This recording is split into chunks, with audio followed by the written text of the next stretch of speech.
مولاي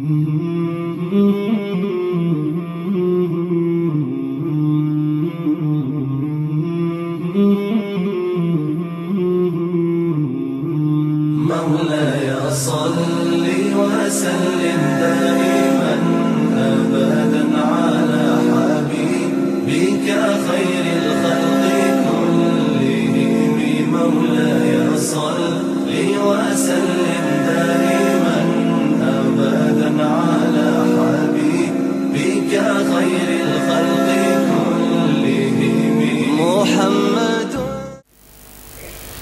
Assalamualaikum warahmatullahi wabarakatuh. Bismillahirrahmanirrahim.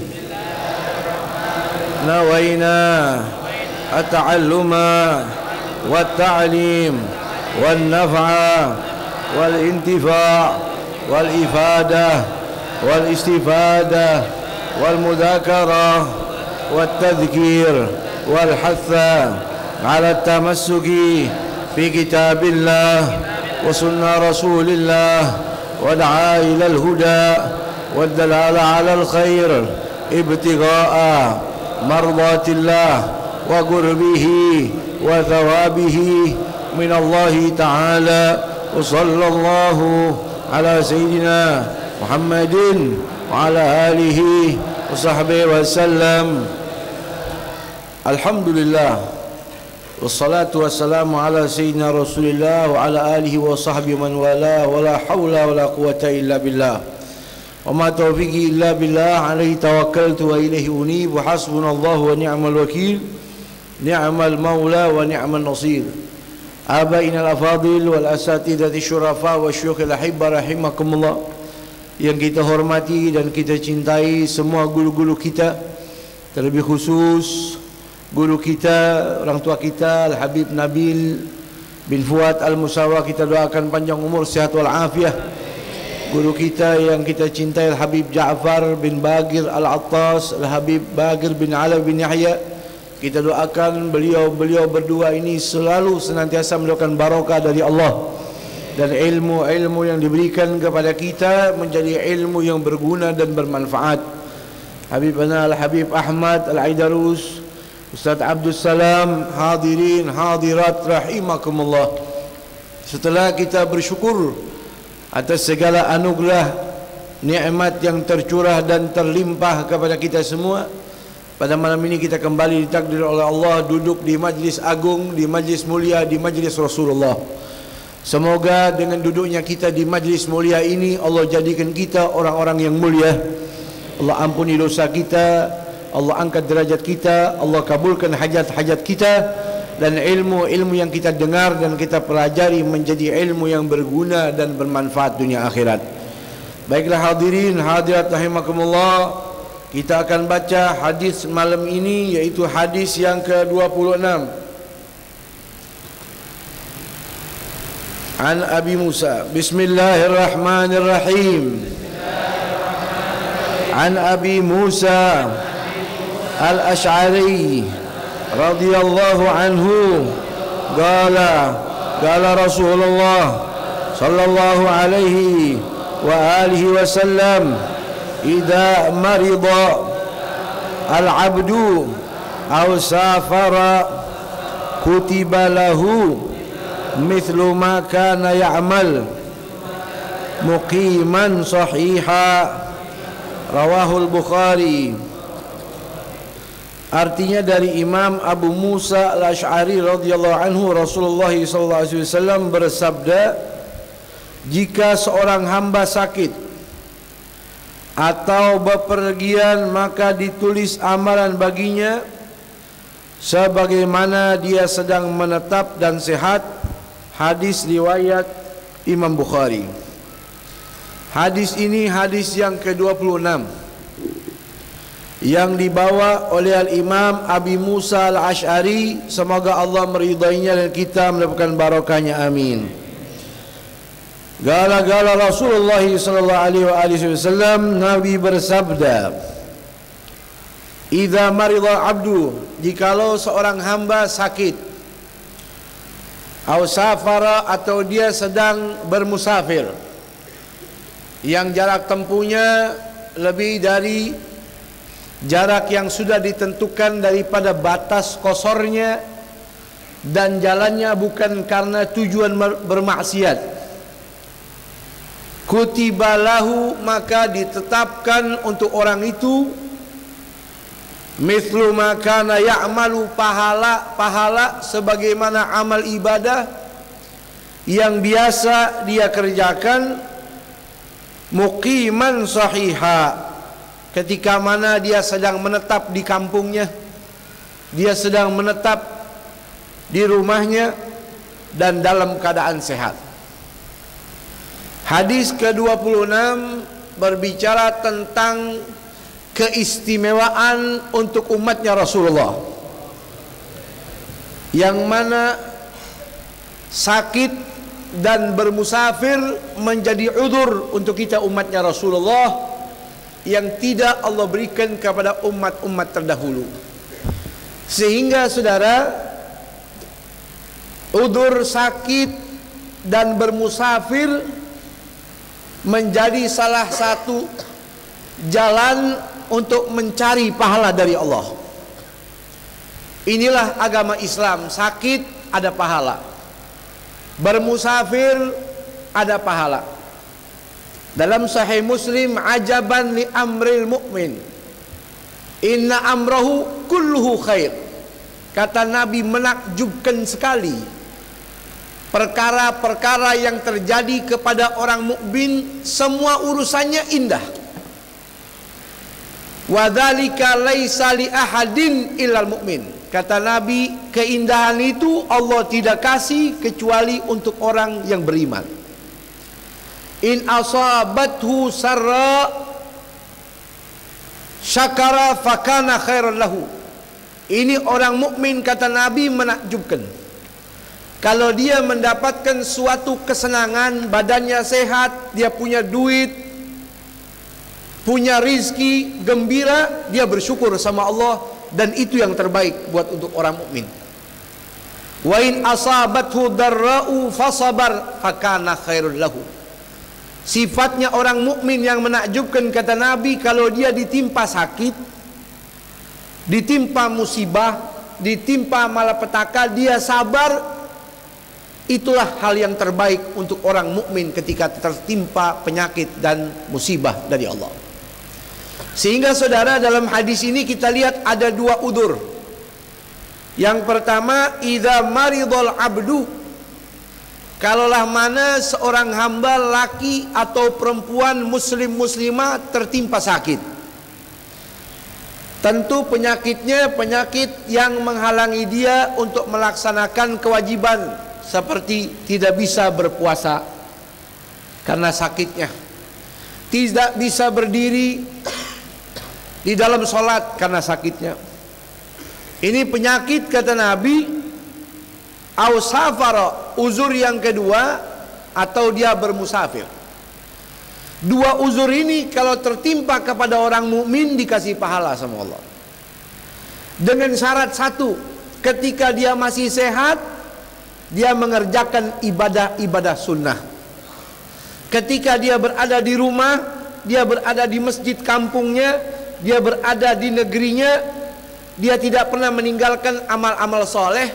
Lalu ketika dia sakit, lalu ketika mana dia bermusafir, tertahan dengan uzur-uzur tersebut, maka pahala akan tetap berlimpah mengalir kepada orang mukmin tersebut. Saudara hadirin hadirat rahimakumullah, tidak ada nikmat seindah menjadi umatnya Rasulullah. Saudara bisa bayangin, sakit aja ada pahala.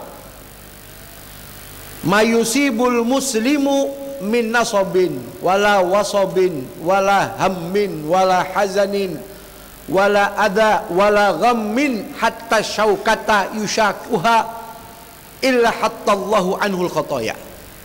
Kata Nabi dalam riwayat Imam Muslim, tidaklah orang muslim tertimpa sakit, atau badannya capek, atau hatinya gundah gulana, atau pikirannya jadi sumpek, atau menghadapi ujian, bahkan satu duri yang menusuk kakinya, di balik itu adalah cara Allah mengampuni dosanya. Oleh karenanya kalau orang sakit berwajah pucat, mengapa demikian? Karena di balik itu Allah ampuni dosanya. Sakit ada pahala. Sampai dalam Sahih Bukhari, Sahih Muslim, ada perempuan datang kepada Rasulullah. Inni usra wa inni atakasyaf ya Rasulullah. Fad'ullaha ta'ala li. Wahai Nabi, saya ini punya penyakit ayan, gampang pingsan. Kalau saya sudah ayan, saya pingsan, saya tidak sadar terbuka aurat saya. Tolong doain saya ya Rasulullah supaya saya sembuh. Apa solusi dari Nabi? Qala in syi'ti sabarti walakil jannah. Wahai ibu, maaf kalau ibu mau sabar menghadapi penyakit ini, surga buat ibu. Wa in syi'ti da'autuki, kalau kamu mau ya sudah saya doain biar sembuh. Apa jawaban ibu tadi setelah dengar keutamaan orang yang sabar atas penyakit surga? Balasannya, sabartu ya Rasulullah inni asbir. Kalau begitu saya sabar aja deh, biarin gak apa-apa sakit. Subhanallah. Tapi tolong doain saya Allah atakasyaf. Kalau saya lagi jatuh pingsan, lagi ayan, doain biar saya sadar, bisa mengontrol aurat saya tidak terbuka.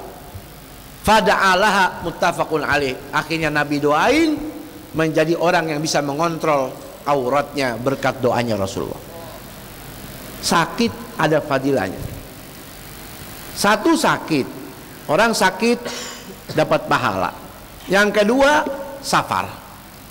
Kalau orang bermusafir pergi ke tempat yang sudah lebih sampai batas nisab qasar, maka dia mendapatkan pahala ibadah yang biasa dia lakukan ketika dia berada di rumahnya.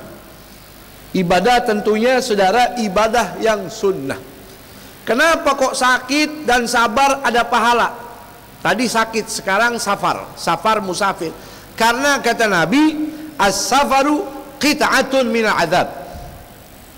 Yamna'u ahaduhum manamahu wa ta'amahu wa syarabahu fa idza qadha muhlatahu falyu'ajjil ila ahli. Bepergian itu sepotong dari azab. Orang yang bepergian jauh, apalagi zaman dulu, susah makan, susah tidur, susah minum, betul? Kalau sudah selesai urusannya, kata Nabi, buru-buru kembali, temuin keluarga lagi. Kenapa? Karena bepergian itu qit'atun minal adab, bagian daripada siksa. Sehingga syariat kita boleh orang mengkosor solatnya. Solat zuhur yang 4 jadi 2, asar jadi 2, isya jadi 2. Betul? Bisa dia jamak takdim, bisa dia jamak takhir, tergantung penempatan waktunya yang paling pas yang mana. Kenapa? Karena safar itu qit'atun minal adab. Sehingga saudara, kalau orang biasa melaksanakan ibadah, tidak pernah meninggalkan qobliyah ba'diyah, setiap habis zuhur baca Quran 1 juz, setiap malam Jumat baca maulid, setiap malam Selasa baca maulid, baca sholawat. Lalu dia sakit atau dia bepergian bertepatan pada malam Selasa, bertepatan pada malam Jumat, bertepatan setelah waktu selesai zuhur, sementara dia berhalangan tertahan karena uzur sakit dan safar, tetap Allah kasih pahala. Alangkah nikmat dan mahalnya anugerah ini, saudara. Betul? Sehingga Imam Abdullah bin Mas'ud dalam Sahih Bukhari, waktu lagi sakit, beliau menangis gerung-gerung. Sampai sahabat kumpul, wahai sahabat Rasul, Imam Abdullah bin Mas'ud, kenapa anda ini nangis? Pasti ini karena derita yang anda sedang alami, wahai sahabat Rasul. Qala la, bukan. Saya nangis bukan karena sakit saya. Sakit biarin. Yang saya tangisi dan saya ratapi, saya menyesal kenapa waktu saya sehat, saya tidak habiskan waktu saya untuk ibadah sunnah. Coba saya habiskan untuk ibadah sunnah, sekarang saya sakit, pahalanya terus mengalir. Karena itu telah dijanjikan oleh Rasulullah.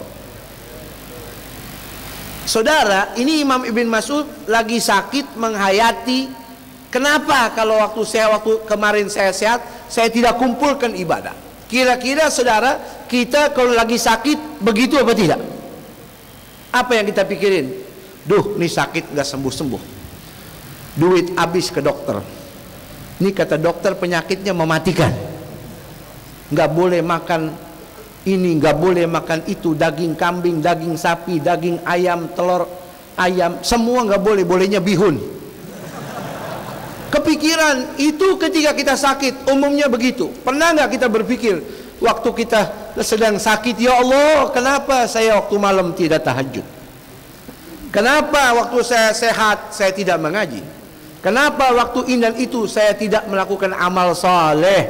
Tinggal penyesalan. Oleh karenanya kata Imam Abdullah bin Umar, wa khudh min sihhatika limaradik. Manfaatkan waktu sakitnya kamu untuk waktu sehatnya kamu untuk sakit.